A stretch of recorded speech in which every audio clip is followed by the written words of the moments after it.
ঘুমোবো আমি, ঘুমোবে তুমি, গল্প শোনাবে ঘুম পড়ি। হালকা আলো, চোখ বন্ধ, চলো একটা গল্প শুনি। রাতের গল্প বাংলায়। আজকের গল্প ফল রাজকুমার। সে অনেককাল আগের কথা। এক দেশে এক কাঠুরে আর তার বউ থাকত। তাদের অনেক বয়স হয়েছিল, কিন্তু কোনো সন্তান হয়নি। একদিন কাঠুরে তার বউকে এক গাদা জামা কাপড় দিল নদীতে কাচতে যাওয়ার জন্য। তাদের অনেকদিন ধরেই জামা কাপড়গুলো কাচা হচ্ছিল না। কাঠুরের বউ নিয়ে গেল জামা কাপড়গুলো নদীর জলে সব ময়লা ধুয়ে সাফ করে পরিষ্কার করে আনতে। নদীর জলে যেতেই তার চোখে পড়ল একটা মস্ত বড় ফল জলের থেকে ভেসে ভেসে আসছে। সঙ্গে সঙ্গে কাঠুরের বউ জামা কাপড়গুলো ফেলে রেখে ফলটা আনতে গেল। ফলটা হাতে নিয়েই সে ভাবল, ভালো হয়েছে, কি মিষ্টি হবে এই ফলটা, আজ রাতে এটা খেয়েই পেট ভরাবো। আসলে কাঠুরে আর তার বউ খুব অভাবেই দিন কাটাতো।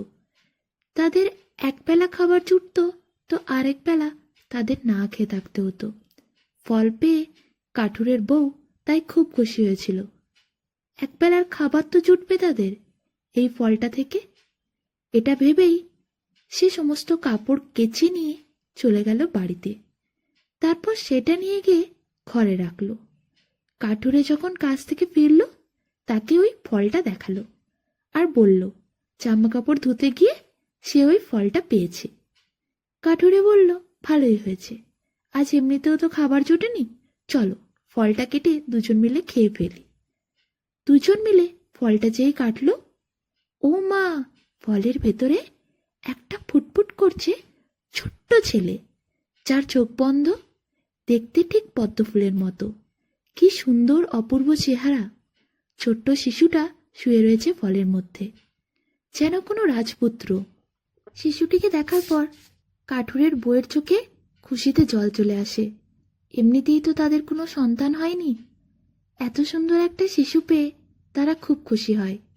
দিন যায়, মাস যায়, বছরও যেতে থাকে, আর ওই শিশুটাকে তারা স্নেহ, মায়া, মমতা দিয়ে বড় করে।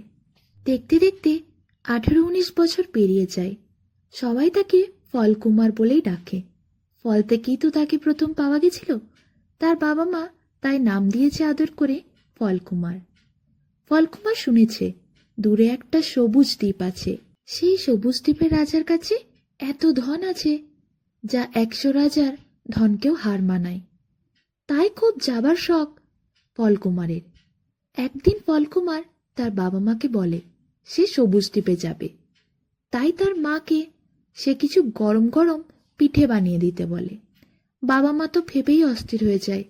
তারা ফলকুমারকে একদমই সেখানে যেতে দিতে চায় না। তার বাবা বলে, সেখানে গিয়ে তুই কি করবি? ফলকুমার বলে, সেখানে শুনেছি এক বিশাল ধনী রাজা আছে, একবার আমাকে রাজার কাছে যেতে দাও না, আমি জানি সেখানে গেলেই আমাদের ভাগ্য খুলবে। বাবা মা আর কি বলে, ফলকুমারের এত যাবার ইচ্ছে, তাকে আর ধরে রাখা যায় না। ফলকুমারকে তার বাবা বলে দেয়, সময় সময় ভালো করে খাবার খাবি, ঠিক মতো রাস্তায় দেখে চলবি, রাস্তায় যাকে পাবি তার সাথে মিষ্টি করে কথা বলবি, আর যদি খেতে চায় কেউ কিছু তাহলে খেতে দিবি, ভালো ব্যবহার করবি কিন্তু সবার সাথে, কাউকে দুঃখ দিবি না, কারোর সাথে বেইমানি করবি না, কখনো মিথ্যে কথা বলবি না। ফলকুমার কথাগুলো শুনে মাথা নাড়িয়ে সব হ্যাঁ বলে। তারপর কাঁধে একটা বড় বস্তা নিয়ে রওনা দেয়। ফলকুমার কিছু দূর যেতেই দেখে এক বানর। বানরটা তাকে কাছে আসতে বলছে। ফলকুমারকে বানরটা প্রশ্ন করে, কোথায় যাচ্ছ তুমি ভাই আমার? ফলকুমার বলে, সবুজ দ্বীপে যাচ্ছি, শুনেছি সেখানে এক রাজা আছে, একবার রাজার কাছে যেতে চাই, আমি জানি সেখানে গেলেই আমার ভাগ্য খুলবে। আমার বাবা মা আমাকে অনেক পিঠে বানিয়ে দিয়েছে বানর, জানো? বানর পিঠের কথা শুনে বলে, আমাকে একটা দেবে তুমি? ফলকুমার বলে, হ্যাঁ, দেব না কেন, তোমাকে দেব না হতে পারে, নাও নাও পিঠে খাও। বানরকে ফলকুমার পিঠে দেয়। বানরের খুব ভালো লেগে যায় ফলকুমারকে। সে বলে সেও যাবে ফলকুমারের সাথে সবুজ দ্বীপে। এদিকে বানর আর ফলকুমার তারপর দুজনে বন্ধু হয়ে একসাথেই হাঁটতে শুরু করে। কিছু দূর আসে তারা, তখন হঠাৎ করে একটা ময়ূরের সঙ্গে ফলকুমারের দেখা হয়। ময়ূর তাকে কাছে এসে বলে, কোথায় যাচ্ছ ভাই এই অবেলায়?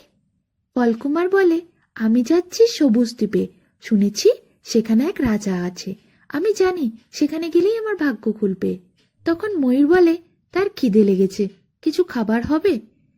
ফলকুমার উত্তর দেয়, হ্যাঁ, আমার মা অনেক পিঠে বানিয়ে দিয়েছে, তোমায় একটা দেব, নাও। ময়ূর পিঠেটা খেয়ে নেয়। তারপর ফলকুমারকে বলে, তোমরা দুজন যখন যাচ্ছ, আমি কি তোমাদের সাথে যেতে পারি সবুজ দ্বীপে? ফলকুমার তো খুবই খুশি হয়, ময়ূরকেও সঙ্গে নেয়।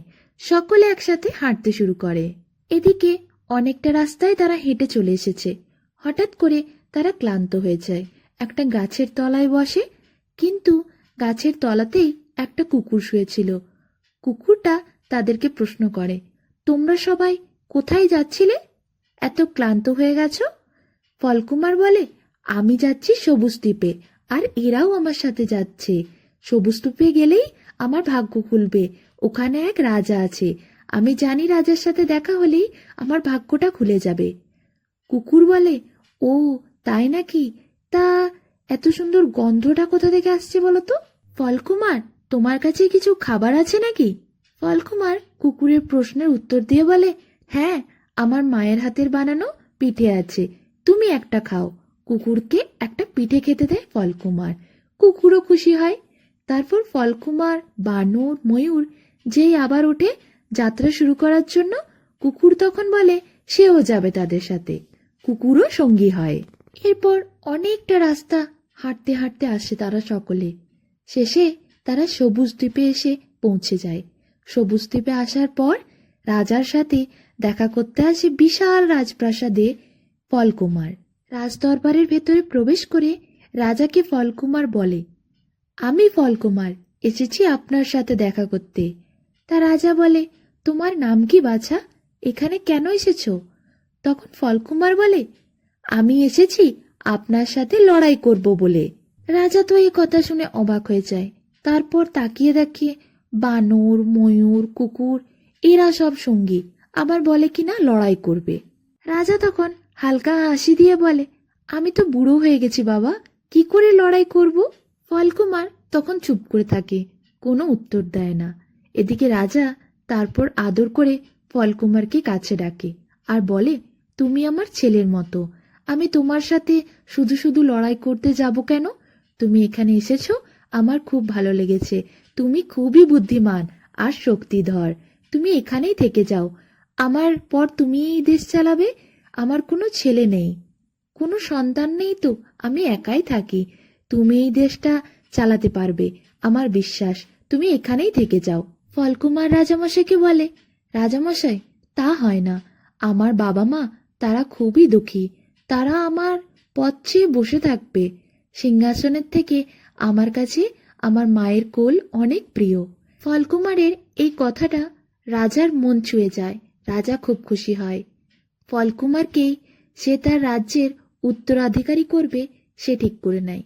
এরপর ফলকুমারকে রাজামশাই বলে, না, তোমার বাবা মাকে তোমায় ছেড়ে থাকতে হবে না, কিন্তু তুমি আজ থেকে আমার সন্তান, তোমার বাবা মাকে তুমি যাও, নিয়ে এসো, এই প্রাসাদে তুমিই থাকবে, তুমিই হবে পরবর্তী রাজা, আর তোমার বাবা মা তারাও এই প্রাসাদে থাকবে, বাবা মার কাছেই থাকবে আর আমার কাছেই থাকবে। আশা করি এতে তোমার আপত্তি হবে না? ফলকুমার এ কথা শোনার পর খুব খুশি হয়।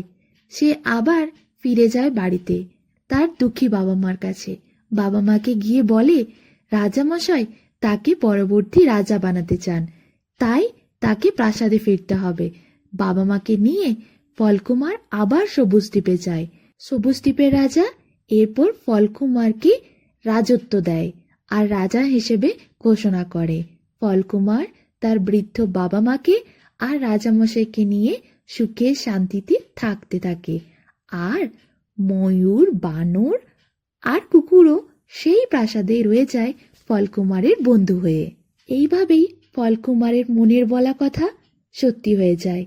সত্যি সত্যি সবুজ দ্বীপে এসে তার ভাগ্যটা খুলে যায়। ফলকুমারী হয়ে ওঠে সেই সবুজ দ্বীপের রাজা।